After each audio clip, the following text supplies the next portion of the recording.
Selamat datang di Kapia Science. Pada video kali ini kita akan membahas materi tentang kapasitor dan beberapa contoh soal tentang kapasitor. Pembahasan pertama akan kita mulai dengan mencari tahu apa itu kapasitor dan dilanjutkan dengan contoh soal. Nah, secara sederhana, kapasitor merupakan sebuah benda yang memiliki kemampuan untuk menyimpan muatan listrik ketika benda tersebut diberi tegangan atau potensial listrik. Sebagai contoh, misalkan kita memiliki sebuah kapasitor dan kapasitor tersebut kita beri tegangan atau beda potensial V dari baterai. Pada saat tegangan diberikan, akan ada beda potensial yang terbentuk di dalam kapasitor. Beda potensial yang terbentuk ini menyebabkan kapasitor terpolar dan menghasilkan masing-masing muatan negatif di sebelah kiri kapasitor dan muatan positif di sebelah kanan kapasitor. Nah, kita misalkan sekarang kapasitor yang kita tinjau itu merupakan kapasitor yang terdiri dari dua keping sejajar atau dua plat sejajar. Seperti yang kita ketahui, medan listrik akan nol di luar keping dan medan listrik bernilai E sama dengan sigma per epsilon 0 di antara dua keping. Nah, sekarang kita coba ambil sumber tegangan V dari rangkaian. Jadi kita copot baterainya. Nah, ketika tegangan kita hilangkan atau baterai kita copot, ternyata muatan positif dan negatif dari masing-masing pelat itu tetap ada di sana. Penyebab muatan tetap tersimpan pada masing-masing pelat adalah dikarenakan medan listrik di luar pelat itu adalah 0. Nah ya, jadi muatan tetap tersimpan dikarenakan medan listrik di luar pelat itu sama dengan 0. Nah, seperti yang kita tahu, medan listrik itu mempengaruhi besarnya gaya yang dirasakan oleh muatan. Ya kan? Medan listrik itu menghasilkan gaya. Dan untuk bergerak, muatan memerlukan yang namanya gaya. Nah, dikarenakan pada kapasitor keping sejajar, medan listrik di luar keping adalah 0, maka tidak ada gaya yang dihasilkan untuk membuat muatan bergerak keluar dari keping kapasitor. Atau dengan kata lain, sekarang muatan terjebak di dalam keping kapasitor yang kita buat.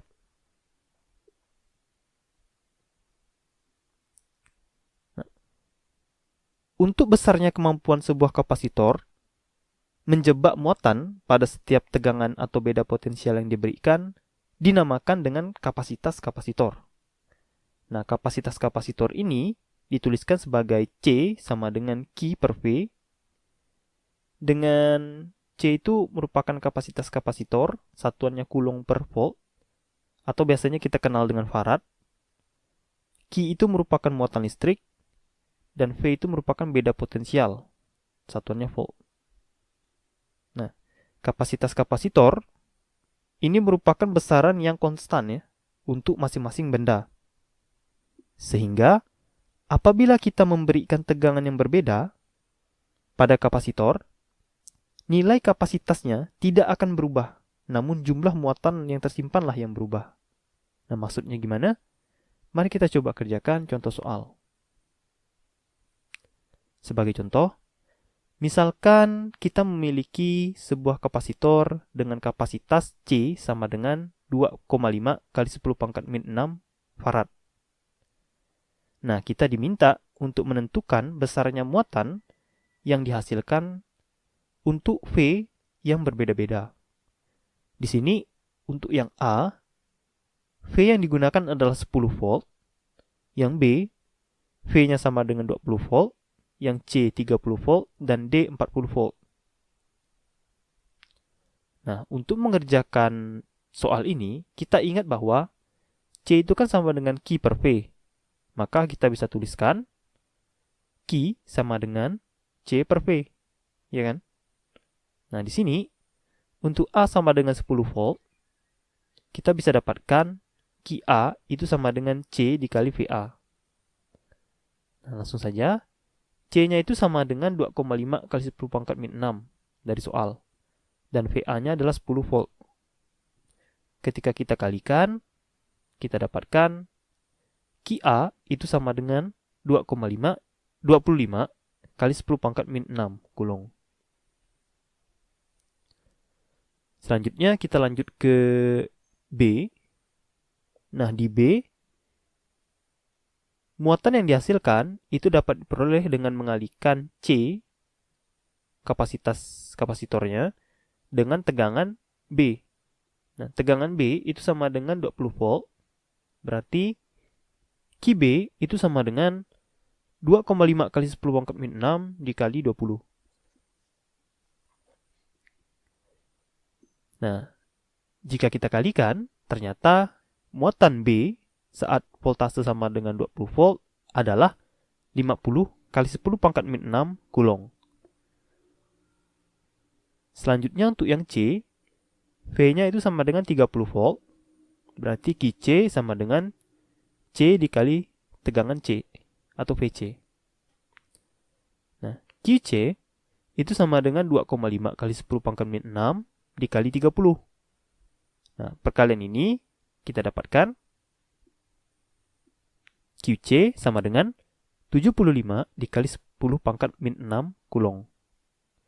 Kita sudah dapat A, B, dan C. Selanjutnya yang terakhir, kita hitung untuk yang D. Untuk yang D, voltase yang digunakan adalah 40 volt. Berarti muatan yang dihasilkan untuk voltase 40 volt atau QD itu sama dengan C dikali VD itu sama dengan 2,5 kali 10 pangkat min 6 dikalikan 40. Nah, di sini saat kita kalikan, ternyata hasil yang kita dapatkan adalah 100 kali 10 pangkat min 6 kulong. Dari perhitungan, kita dapatkan bahwa besar dari kapasitas kapasitor selalu tetap untuk setiap tegangan V yang diberikan. Namun, besarnya muatan Q lah yang berubah.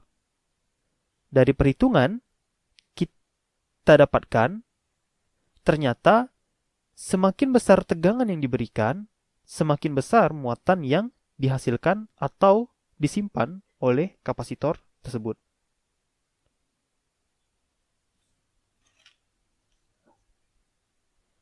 Khusus untuk kasus kapasitor keping sejajar, kita bisa menentukan besarnya kapasitas kapasitor tanpa kita harus mengetahui besarnya muatan yang disimpan di kapasitor tersebut.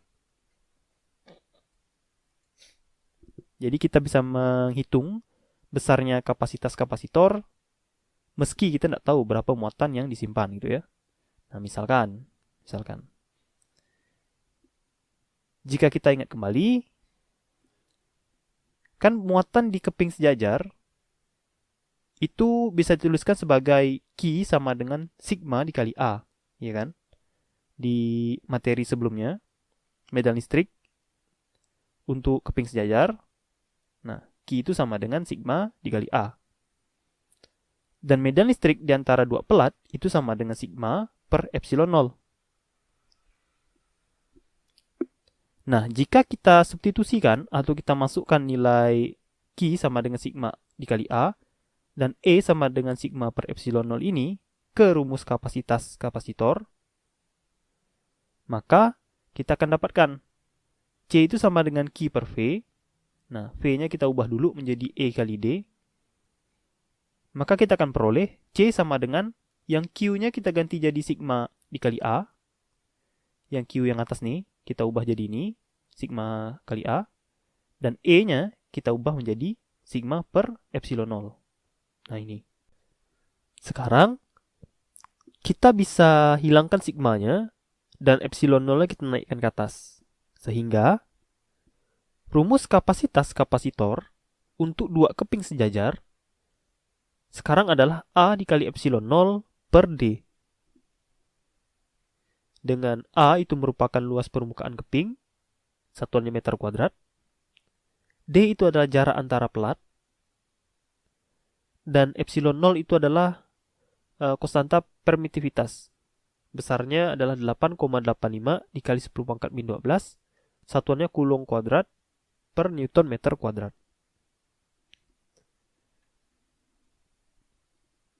Nah, dari penurunan rumus, kita dapatkan bahwa C sama dengan A dikali epsilon 0 dibagi D. Nah, dari rumus, kita dapat menghitung besarnya kapasitas kapasitor jika luasan keping dan jarak antar keping diketahui.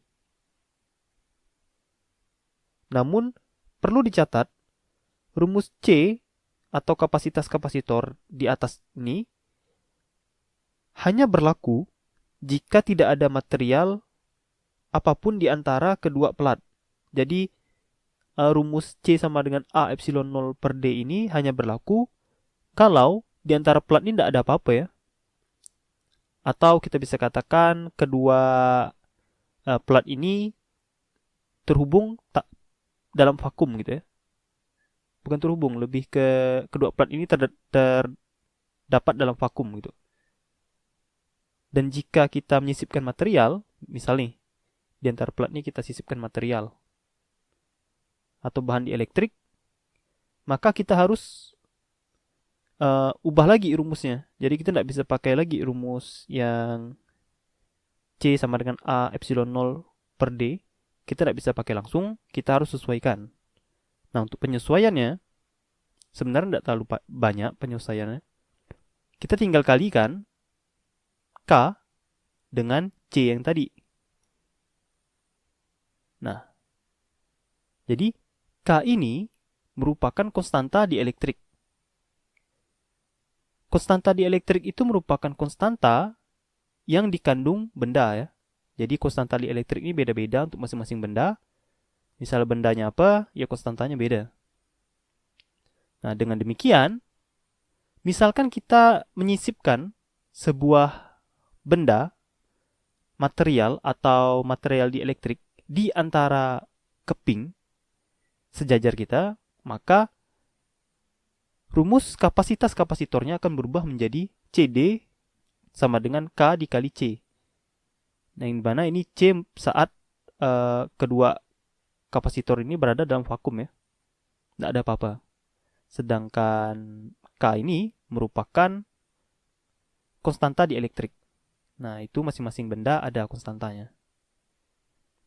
Oke. Nah, sebagai contoh, mari kita coba kerjakan contoh soal yang berkaitan dengan pelat ini ya. Kapasitor pelat sejajar. Nah, misalkan sebuah kapasitor tersusun atas dua buah pelat yang memiliki panjang P. Jadi panjang P sama dengan 30 meter dan lebar L sama dengan 0,03 meter.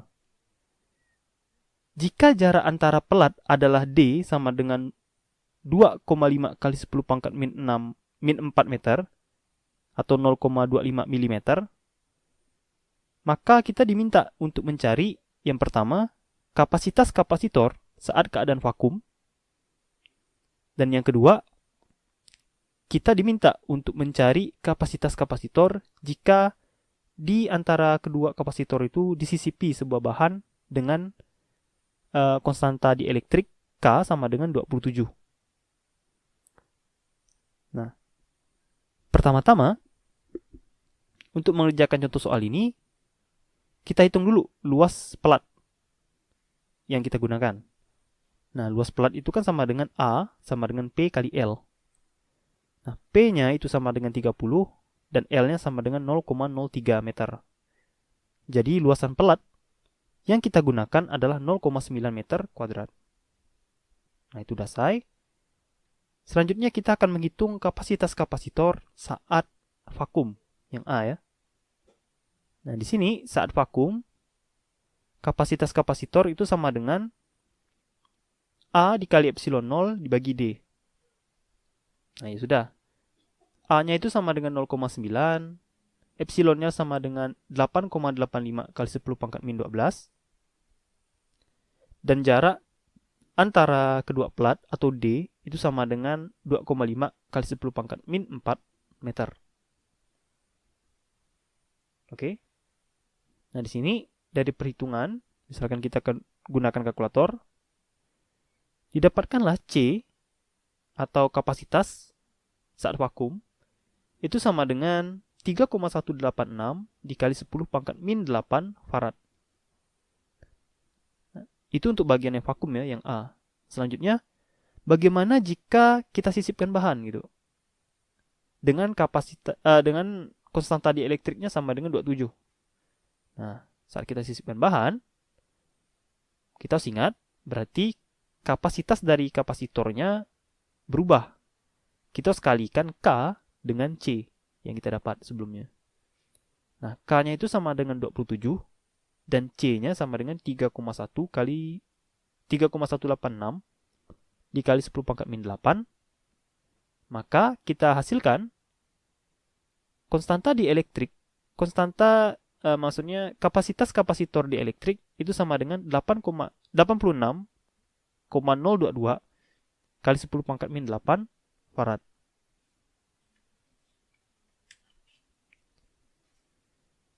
Dari perhitungan, kita dapatkan bahwa saat kita menambahkan bahan dielektrik, ternyata nilai kapasitas bertambah semakin besar. Yang awalnya kapasitasnya itu sama dengan C, sama dengan 3,186 kali 10 pangkat min 8 farad. Tapi ketika kita berikan bahan dielektrik, kapasitasnya berubah menjadi CD sama dengan 86,22 kali 10 pangkat min 6 farad. Menjadi makin besar ya. Nah, dari contoh soal ini dapat kita lihat ternyata dengan menambahkan bahan dielektrik pada kapasitor, kita bisa menambah besarnya kemampuan kapasitor itu untuk menjebak muatan atau nilai kapasitasnya menjadi makin besar. Nah, seperti itu. Baiklah, sekian untuk video kali ini. Semoga videonya bermanfaat. Jangan lupa share, like, subscribe, dan hidupkan lonceng notifikasi untuk mendapatkan info update terbaru dari Kavya Science. Terima kasih sudah berkunjung. Sampai jumpa lagi pada video berikutnya. Salam dari Kavya Science.